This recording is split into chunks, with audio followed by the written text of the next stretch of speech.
The first home of the Ursulines in Brentwood, when Mother Clare led them there in the year 1900, was Matlock, the house in Queen's Road, which you now see. Later, the community moved to number 77 Queen's Road, their present home, and gradually built up the community and school. Though Reverend Mother Clare and her supporters were forced to break into Matlock when they first arrived, all subsequent entries to newly purchased buildings were made in a more conventional manner. First, they purchased Fairview, later Bleak House, and in time, these buildings were replaced by number 77, as you see it now. Over the years, further additions were made. The Assembly Hall was completed in 1940. It was preceded in 1936 by Trinity. A short distance away stands the Grange, purchased in 1914. It has remained comparatively unchanged. The gardens and lawn with its statue are very beautiful.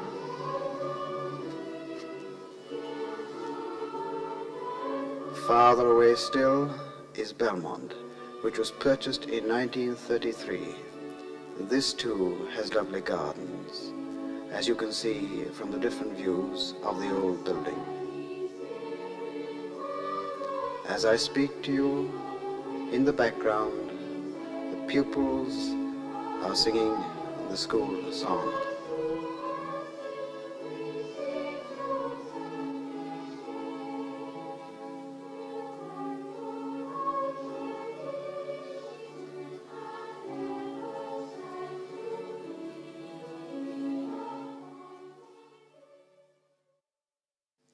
As the school flag proudly flies outside the main building on April the 23rd, 1964, exactly 64 years to the day after the school first opened, the ceremonies for the opening of the new wing began with a Mass in the Assembly Hall, celebrated by Father Wakeling and presided over by His Lordship Bishop Wall of Brentwood.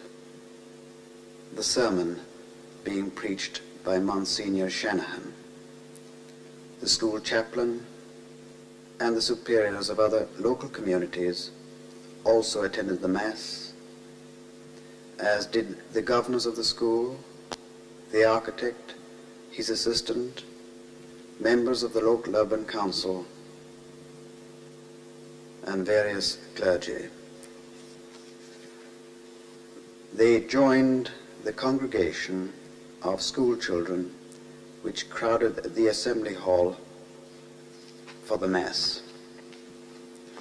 The choir of Ursuline schoolgirls was conducted by Miss McCain, and later we will hear them singing as pictures of the Mass and the blessing of the new building by the Bishop are shown.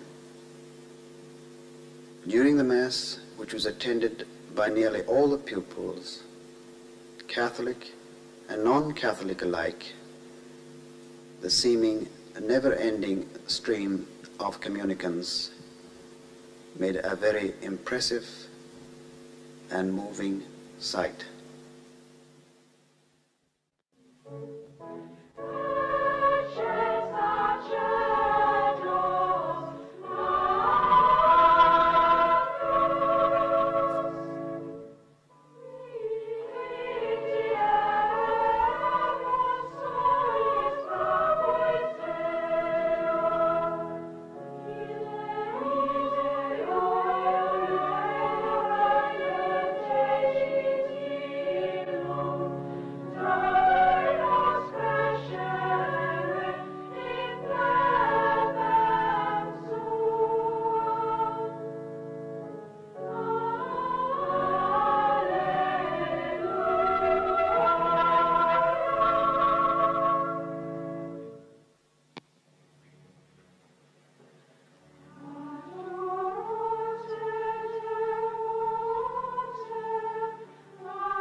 After the Mass and the blessing of the new building, a reception was held for the bishop, the clergy, and guests, who were afterwards entertained to a wonderful lunch prepared and served by the community. The new dining room presented a most colourful scene, with the rich purple of the clerics and the elegant clothes of the ladies, adding lustre to the bright and tasteful decoration of the room. After the lunch, the guests went on a tour of the new building, led by Reverend Mother and Lady Rash, who later performed the official opening in the Assembly Hall. Mother Joseph and Miss Ann Bird, the head girl, acted as guides to Lord Peter, Mr. Roland Adams, Mr. Sharp, and Mr. Vauxhall. Other members of the community performed similar duties for the remaining guests. All the classrooms were visited and the exhibits were admired in the welcome sunshine, which for a short time poured into the already bright rooms. It was indeed a happy occasion, as you can see from the looks of pleasure on the faces of the guests. Very soon, those invited to the opening concert began to arrive. And now you will hear part of Haydn's creation as sung by the choir on that occasion.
Saturday, the 25th of April, found the community busy preparing to receive their fellow religious.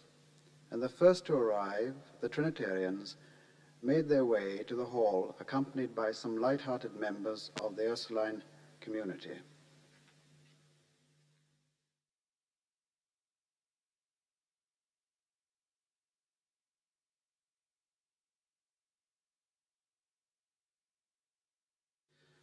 Soon they were followed by the Dominicans. A little later, the Sisters of Charity and the Sisters of Mercy from Brentwood both arrived.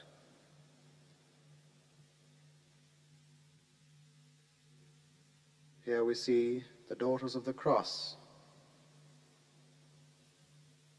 And presently we find the choir, the children's choir, which was to sing at the concert that afternoon, looking out at all the arrivals. Now we have the Lady of the Missions, the nuns from Chigwell, shortly to be followed by Sisters of the Holy Sepulchre.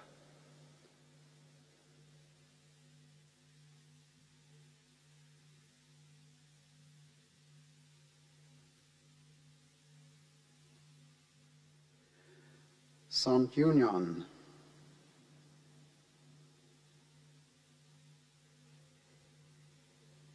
the Bon Secours, and they are followed by novices from the Ursuline Convent, Brentwood.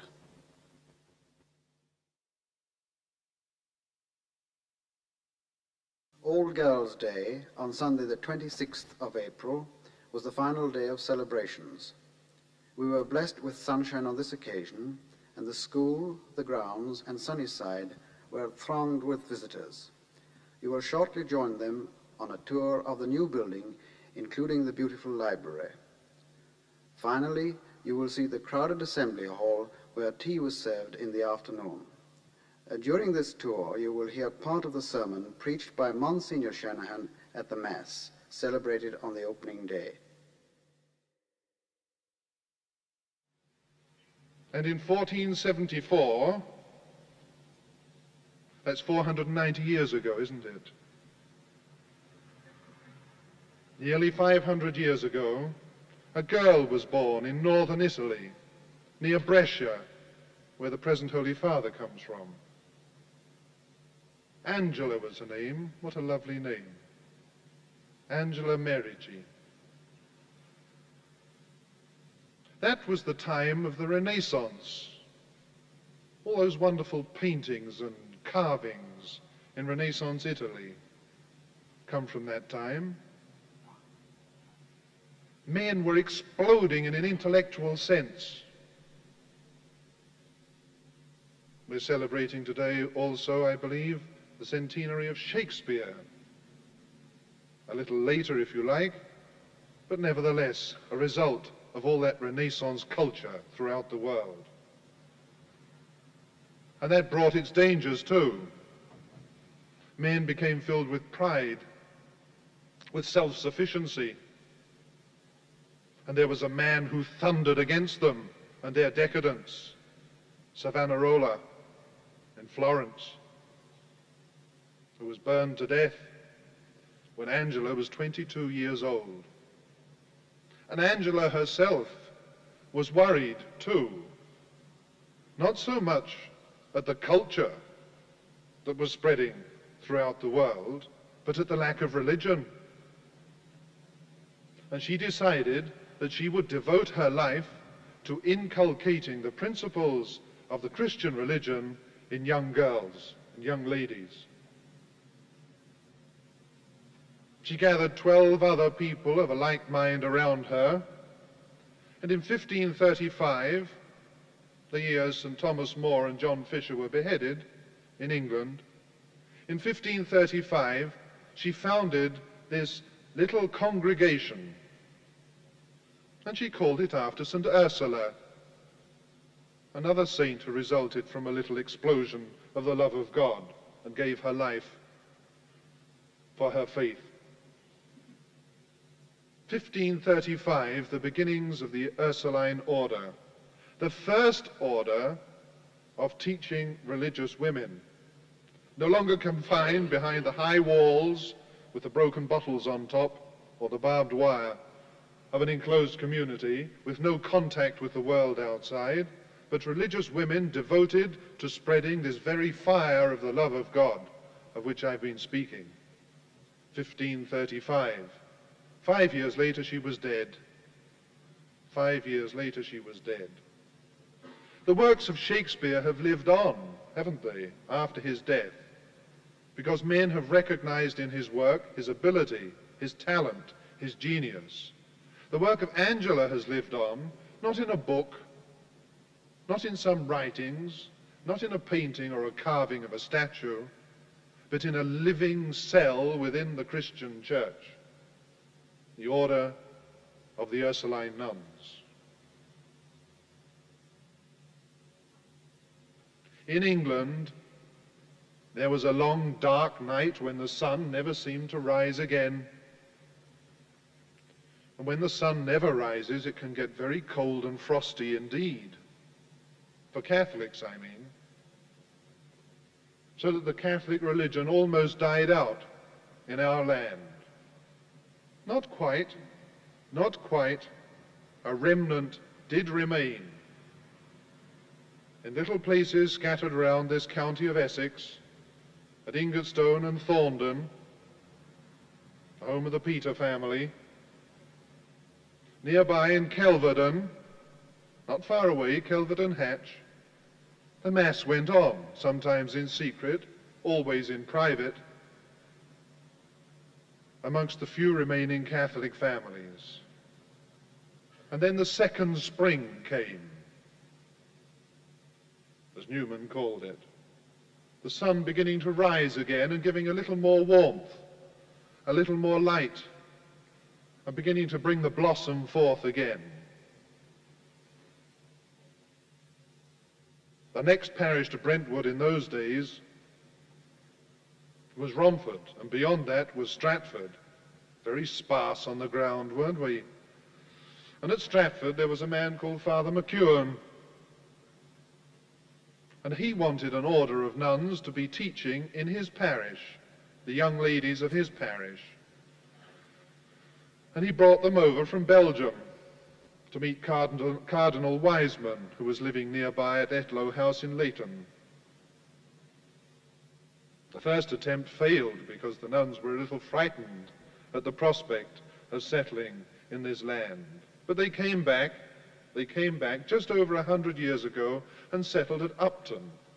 If you like, another nuclear explosion, a small one perhaps, but still the same thing, establishing the Ursuline order in this country of England. And then in 1900, if you like, by process of parthenogenesis, a cell came from Upton to Brentwood under the leadership of Mother Clare, a great and valiant woman.